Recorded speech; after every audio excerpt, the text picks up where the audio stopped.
I'm not a conspiracy theorist, but I do believe that sometimes timing is a little too coincidental. Like I said, the fact that this is happening early in a pre-election year to justify some form of stimulus puts us in the playbook, right? So I don't know. I mean, look, people might roll their eyes when I say that, and I'm not a conspiracy theorist by any means, but it's manufactured in the sense that the headlines make it seem so horrendous, but what we're down 3% off the highs for the S&P since this started. It doesn't make sense to me. The narrative is manufactured, I think, is probably the better way to frame it. Michael A. Gade is the portfolio manager at Toroso Investments, an investment management company specializing in ETF-focused research, investment strategies, and services designed for financial advisors, RIAs, family offices, and investment managers. He is the co-author of 4 award-winning research papers on market anomalies and investing.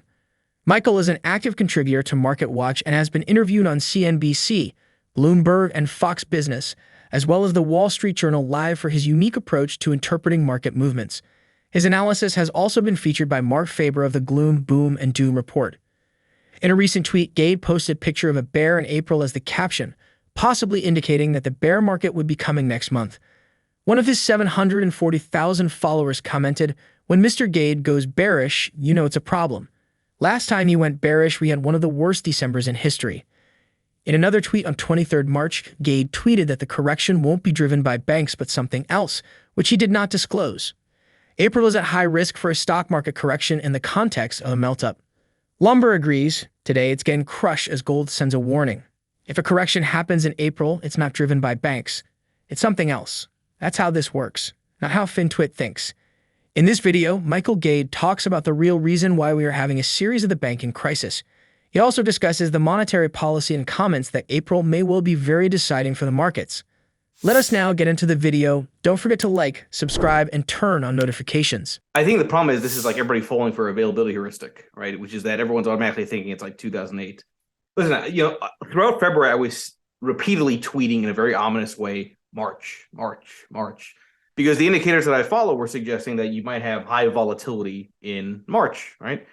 Suddenly the banking, in quotes, crisis happens. You got a very sudden scare, right? The headlines look horrendous.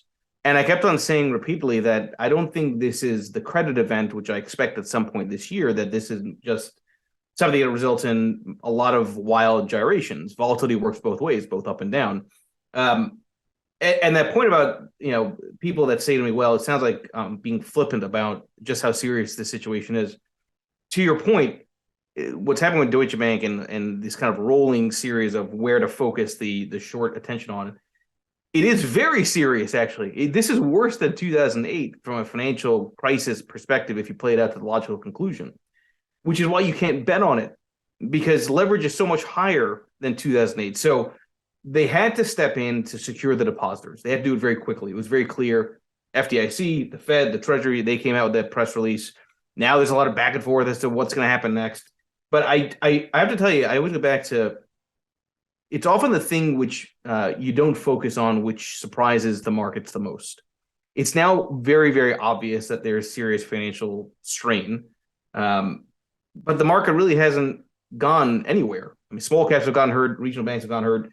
Large cap growth is nearly at new highs. All the money rotated out of banks into technology. So while it's serious, and we can talk about Deutsche Bank as well, I don't think it's anywhere near as cataclysmic as the narrative out there makes it out to be. Now, having said that, the problem with betting on the end of the world is you're not going to get paid for it, right? It's so serious that you can't bet on it. Just like, by the way, this is one of the reasons I was arguing for a melt-up. The conditions were there for a melt-up October 2nd when everybody was screaming, fire. The bond market volatility was so high and yields were rising so fast that you would have had mortgage rates at 20% by November. You can't bet on that because that's a system reset. It's the same dynamic. It's the same argument here. It's just a different type of system reset. In this case, if you play it out to the logical conclusion, banking crisis, run of the banks, faster speed with which people can remove their deposits from banks, then what are we even doing talking about the banking crisis? Might as well learn how to grow food, because all they have to do is secure the deposits. Okay, done. Right, at least for now, that's done. Okay, and everything is too big to fail. I mean, at the end of the day, if it comes down to it, the entire world will just be J.P. Morgan Chase, and that's it. Right. So I think that's, in quotes, fixable given the money printer. But I think there are other dynamics that are happening. If you look at REITs have gotten smoked the last several weeks. There are a lot of very smart people that argue that we're on the verge of a commercial real estate crisis. Okay, maybe it's that. There's a lot of people, I think, that would correctly note that oil prices and commodities in the way they've sold off could be a precursor to a credit event, because a lot of high yield junk debt issuers are very leveraged miners and producers and drillers, right? My point in saying this is that it's never the obvious to focus on. So it's kind of like, here's the bird. Everyone's talking about the banking crisis. The market hasn't really responded. If you're going to have another bout of high volatility, which I think is going to happen in April, where directionally the market will go down, you could have a legitimate correction there, which would be risk off. Flight to safety trade is back. Thankfully, that's a good thing for my own funds because treasuries are now responding counter to equity volatility. Then that could be sort of where the bears win for a moment in time. But this is the thing that people are not understanding. You can be bullish and bearish at the same time. So I believe we're in a melt-up scenario because we're in a pre-election year. I put out that tweet, got a lot of engagement. I said, yeah, pre-election years are historically the best year of the presidential cycle, right? The strongest S&P stock market returns historically happen in pre-election years. The theory there is, well, the existing party wants to stay in power. The president wants to stay in power. So what do? They stimulate. So how do you stimulate the economy with high inflation? With a manufactured bank crisis, which, by the way, if you haven't noticed the balance sheet of the Fed, stimulus is now happening. The pre-election dynamic is there. So I do think you have a melt-up. It could be a volatile one. This is all known. People are making it seem like this is just suddenly out of nowhere. Credit Suisse has been failing since 2008.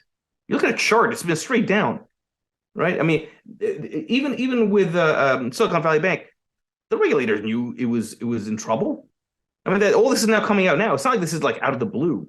The timing, sure, you can say it's out of the blue, but that's what happens when you go through the fastest rate hike cycle in history. Well, I believe a lot of big fund managers have owned Credit Suisse, not only stocks but bonds. PIMCO, I believe, being one of them. Over $100 million per fund of worthless Credit Suisse bonds. I don't think they knew, Michael. Otherwise, they wouldn't have held them. No. I would disagree. I think you can know that the dynamics are poor. In a series of tweets dating from last year until early this year, Gade kept on hammering on the fact that the Fed has already over-tightened, and the consequences of such actions have sent a ripple effect on the whole financial system, as we are seeing and are yet to see. He also discusses the monetary policy, his macro outlook, and his predictions for the coming month. Well, I mean, that's the thing. They're not tightening anymore, right? I mean, just given the way the balance sheet has kind of spiked, they may want to go back to tightening. I think good luck. I put out a tweet, I think it was October of last year. I said, I think a year from now, meaning in October of 2022, it'll be very clear the Fed already over-tightens. By the way, that tweet is, not to pat myself on the back, but it's spot on. Why am I saying that in the context of now? Why is this regional bank stuff happening? Because they already over-tightened. Because there's a lag between when they tighten and then the effects, right? Now, by the way, there's another interesting dynamic here, which I think plays into April. You always have to think about things from the perspective of where's the fat pitch? Right? Where's the area where you can get some real outsized convex type of movement, where it's very clear there's a contrarian trade to be had? You look at the speculative short positioning on treasuries, even despite this move the last 2 weeks here, there is so much bearishness on treasury prices, meaning betting on rising yields by speculators, that you can clearly make an argument that there's going to be almost an engineered short squeeze. Push treasury prices up, push yield lower on the duration side. Now, by the way, that's one way to fix the banking crisis, right? Because to the extent that a lot of this is driven by collateral that got destroyed because of rates rising at the speed they were rising, how do you fill that asset value gap against liabilities? You make the safe collateral, which is treasuries, worth more, right? So you have this really interesting dynamic, I'd argue, where the hedge funds and the speculators have made a killing shorting treasuries. As a result, the banks have gotten killed. Now the banks now have to be saved. So what do? You flip the pain from the banks to the hedge funds. I always go back to, it's not about anything except incentives. Those in power want to stay in power. Okay, so to stay in power, they create crises that they end up fixing and then take credit for. Politicians get voted in based on nominal, not based on real, because voters can't necessarily tell the difference. So there's no incentive by anybody that's in power, if you believe they want to stay in power, to let anything fall apart. Right. So the answer to your question is on the four horsemen. they've got snipers, right, to take the horsemen out because they want to stay in their cushy jobs. The elites don't want the system to break because it hurts them the most. Again, the path of how this plays out, you could have a melt up followed by a credit event. And I don't think this is it. I keep going back to my core thesis around this is you have a lot of loans that were taken out at very low rates because of all the stimulus post-COVID. A lot of them mature on the corporate loan side in 2024, 2025. So most crises are refinancing crises, right? It's when they roll over that debt into higher rates where it becomes a problem. So you're going to have this kind of tsunami of debt that ends up getting rolled over next year into higher rates. Now, that could be a problem. A lot of these zombie companies may not be able to survive that higher interest expense. If I'm right on that it happens next year, the stock market and bond market needs to respond off of it this year, later in the year, right? That's where I think a credit event can happen, a VIX spike that could really flush out and end the bear market, officially. It's very possible you hit nominal new highs. Real new highs, I think, are going to be really challenging for the market for some time. According to Michael Gade, the failures of Silicon Valley Bank and Signature Bank in March may be triggering the greatest stress to the banking system since the financial crisis in 2008. For the time being, it looks as if these might be isolated incidents, the result of poor risk management practices as opposed to an industry-wide systemic breakdown, but we still don't know the full extent of the damage. What we do know is how the U.S. government has responded to the situation. In a matter of days, the Federal Reserve had emergency lending facilities in place to ensure that at-risk financial institutions had more than enough liquidity to function. The FDIC stepped in to guarantee all deposits at the two failed banks. The Fed added $300 billion to its balance sheet in a single week, effectively undoing the last 4 months of quantitative tightening in a single shot. While the idea of structural and systemic instability in the financial sector is unnerving, there is a silver lining to this for stock investors. As of March 22, the SPDR S&P Regional Banking ETF is 32% below its 2023 high. Investors are either throwing the baby out with the bathwater or believing that this issue could be more widespread than we currently understand. What do you think of Gade's stance on the fate of the financial market? Let us know your thoughts in the comment section below. Make sure to give us a like, subscribe, and turn on notifications. Thanks for watching.